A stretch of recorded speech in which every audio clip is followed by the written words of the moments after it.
With only one season left of Better Call Saul, we've gotten to the point where speculation about what comes after Vince Gilligan's second Albuquerque Center TV show has started to arise, and I imagine the release of El Camino has only increased that speculation, since streaming services like Netflix give Vince Gilligan and Peter Gould another avenue to tell stories about the characters we've come to love.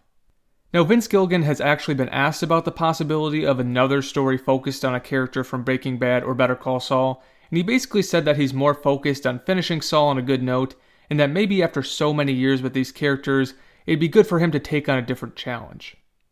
So from the outset, I think the odds that we get another spinoff are fairly low, and the odds that we get another full-length TV show are nearly non-existent, and although the thought of this incredible world ending with Better Call Saul makes me sad, I think Vince Gilligan has done enough over the years to prove that whatever he dedicates himself to is worth giving a shot, even if it is with brand new characters. With all that said, if Gilligan gets the itch to tell another story from this world, what options would he have on the table? Again, I think a TV series is out of the question, so another project would most likely be a feature film or a miniseries released on a streaming service, probably Netflix since they've produced for him in the past. Before I lay out a couple stories I'd like to see, I think it's important to note that a lot of characters who I'd love to see more of are unfortunately restricted by their age. For instance, I think many of us would love to see something from Gus's time in Chile. His actions in Chile have a significant impact on how the cartel members perceive him, so it feels inevitable that we'll get more answers about his time there in Season 6, but obviously seeing events is much better than hearing about them.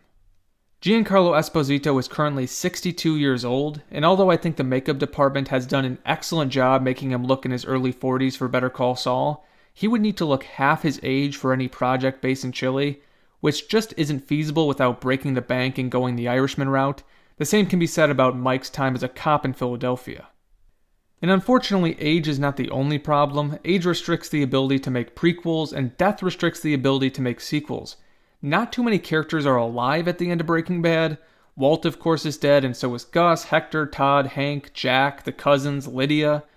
Walt gets a lot of people killed. And with Jesse's story now finished, the only real options left for a post-Breaking Bad story are from Walt's family, and personally, I don't see much intrigue there. So with all those restrictions in mind, I'm going to lay out a few stories I would like to see Vince Gilligan tell. And first off, as I mentioned in my video on the cousins, an 85-minute film of the brothers carrying out a hit for their uncle could be interesting.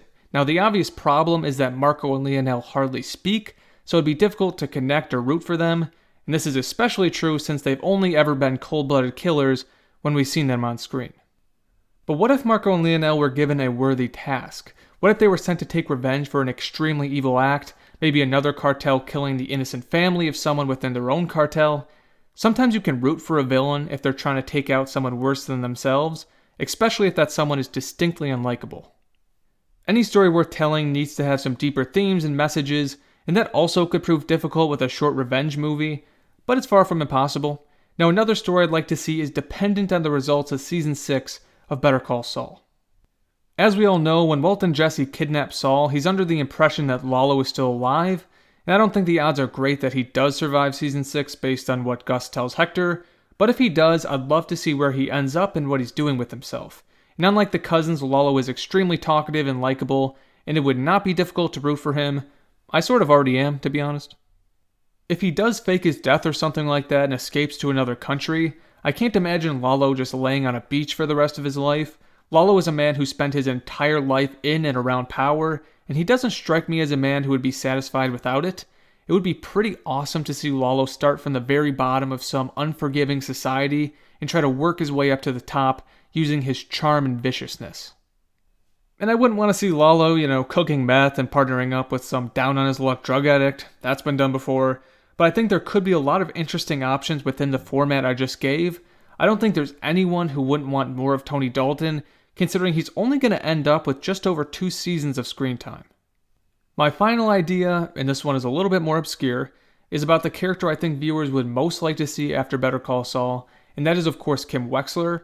Now, her story with Jimmy and Saul is going to be given closure in Season 6, I'm sure of that, and I think we'll get that closure in black and white, not in color, so a post-Breaking Bad story won't be necessary. A prequel of her early law firm days is probably impractical because of her age. The flashback they did with Jimmy delivering mail, it just didn't work for me.